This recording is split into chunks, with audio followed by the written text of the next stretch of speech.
Alright, magandang hapon na ho sa lahat natin ng mga viewers Luzon, Visayas at Mindanao all over the world. Welcome naman sa ating panibagong video, panibagong reaction, mga ka-action, mga kakamping. O eto mga ka-action, nanggagalaiti ho ang mga DDS dito sa naging reaction ni Attorney Yusek Claire Castro dito sa naging pahayag ni Sara Duterte. At eto ho mga ka-action, matatawa ho talaga kayo dito kasi kinumpara ho ito ni Attorney Yusek Claire Castro. Kaya nanggagalaiti naman itong ating mga kababayan na mga DDS. O ito ho, panoorin po muna natin.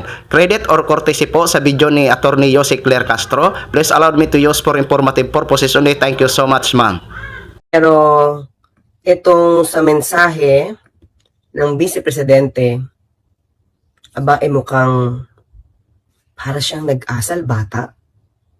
Para siyang nag-asal bata sa kanyang mga tinuran. Sino kaya yung nagtanong? Kasi may nagtanong sa kanya mga clear. Pero sige, pakinggan muna natin kanyang mensahe. Mga biktima ng sakuna at karahasan at mga sektor na dumaranas ng kapabayaan. Sa kagandahan ng ating loob, nagmumula ang pag-asa at katatagan Sa kagandahang loob, nagmumula ang pag-asa ng ibay at magpapalakas sa atin bilang mga individual, bilang mga pamilya, at bilang isang bansa. Hangad ko ang inyong kaligayahan kasama ang inyong mga kapamilya at mahal sa buhay.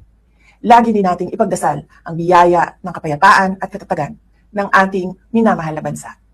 Tandaan po natin na ang pusong nagpapasalamat na pusong nagpapasalamat ay mapagbigay, ay mapagbigay, mapagmahal, mapagmahal, mapagpatawad. mapagpatawad.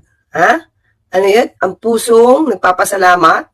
Okay pusong nagpapasalamat. Ulitin ko lang kasi parang hindi natin makalimutan to. Mapagbigay, Mapagbigay, mapagmahal, mapagmahal, mapagpatawad. mapagpatawad. Okay, yan ang mensahe niya mga kaklira. Pero, tingnan natin kung ang kanya bang mensahe ay ginagawa niya o ang mensahe niya taliwas sa mga ginagawa niya. Tingnan natin. Ito ang interview sa kanya mga kaklira. Okay. Kung may message daw ba kay PBBM, tingnan niyo yung mukha niya mga kaklira. Nadinig lang ang pangalang PBBM. Tingnan niyo siya ulit, mga kaklir. May kahawig to eh. May kahawig pagka ganyan ang itsura niya eh, oh. Hanapin nga natin. Wait. Pag galit na galit eh. Ayoko na ipakita, pinakita ko na sa inyo dati ito eh. Okay, sandali lang ha. Pag galit na galit kasi siya pag nagme-meltdown siya, iba itsura niya eh. Diba? Tingnan natin. Pag nagagalit siya, iba yung itsura eh. Tingnan niyo yung itsura niya dito ha. Parang ganito eh. Share ko lang. Diba? Nagsasalubong ang kilay eh. Yun o. Parang ganyan o. Diba? Parang ganyan lang. Parang ganyan. Paggalit. Diba? Anyway, balik tayo. Tingnan niyo o. Di ba? Mga kaklir, tingnan niyo dito Parang yung pinakita ko kanina sa inyo. Bakit? Di ba? Bakit? Magbabago ba yung ugali niya kung Christmas o hindi?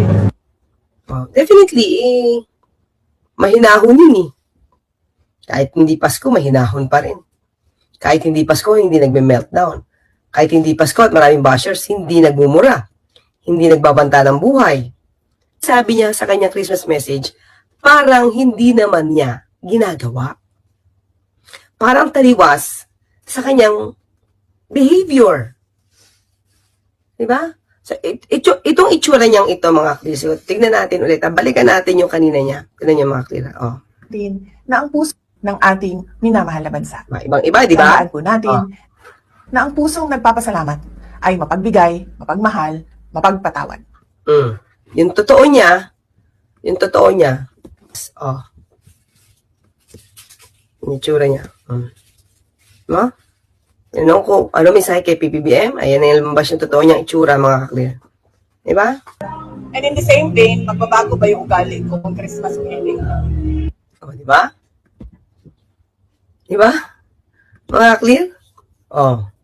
Yan. Diba? Siya ang nag-a-aspire na maging presidente ng ating bansa. Ayun na.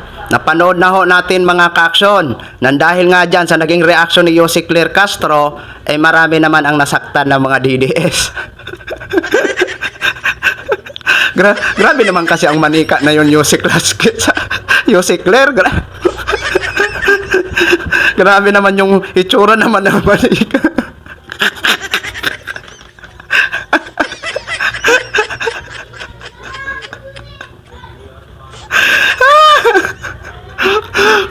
Hindi talaga matanggap ng mga DDS ang naging reaction ni Atty. Jose Claire Castro. Anyway, napanood ko din po ang interview na yan kay Vice President Sara Duterte. Tinanong nga siya kung kung anong maging mensahe niya sa Pasko kay Mr. President Bongbong Marcos. Nung narinig niya lang ang pangalan ni Mr. President Bongbong Marcos, tingnan nyo naman ho ang hitsura at ang mata, mga ka-aksyon. Ang mata ni Sara Duterte parang nanlilisik, di ba? Oo, kaya nakakatakot ito si Vice kung maging presidente ng Pilipinas. 'Di ba? Kasi kapag nagagalit siya, yung mata niya iwan na parang hindi maintindihan na talagang nalilisik, 'di ba? Napanood niyo ang video na 'yan? Oh. Kaya walang magagawa si Sara kung ganito din ang reaksyon ng taong bayan sa kanyang naging reaction nung tinanong siya. Kasi nakikita ho natin 'di ba? Oo, magaling siya magsalita, pero ang tanong natin kung ina-apply niya rin ba sa kanyang sarili, 'di ba? Kaya mga DDS, kung nasasaktan man kayo, tingnan nyo naman kasi kung sumagot si Vice President Sara Duterte, pwede niya naman sagutin ng maayos na walang reaction na parang galit. Oo. Pero anyway, naiintindihan naman natin 'yan kasi nga alam natin na masama ang loob niya kay Mr. President Bongbong Marcos. Kasi nga, ando siya dahil si dating Pangulong Duterte. Kaya intindihin na lang natin yan si Vice President Sara Duterte. So yun lang, share ko lang sa inyo. Ito naging reaction ni Atty. Jose Claire Castro. Okay? So maraming salamat po sa ating mga viewers Luzon, Visayas at Mindanao all over the world. Ako po ang inyong lingkod, si The Action Man. Have a good day, everyone.